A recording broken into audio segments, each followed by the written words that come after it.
तो hello guys, back to my new blog. तो आशा करती तूने एकदम मजा सा। तो गाइस सामने कर बेंगलोर में এখন মানে কি হয়ে যায় पता নাই কে दिन गोटा धूप दियल रात गोटा पानी आवल মানে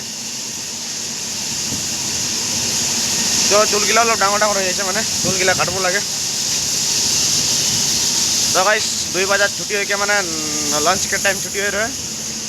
तो মানে रेस्ट लेके এখন মানে ड्यूटी में আমাদের যাই ওলাই মানে जाती है ड्यूटी में। तो गाइस गवर्नमेंट कंपनी के रहेगा ड्यूटीটা आनठेकान का बोले ना सही आनठेकान का बोले ना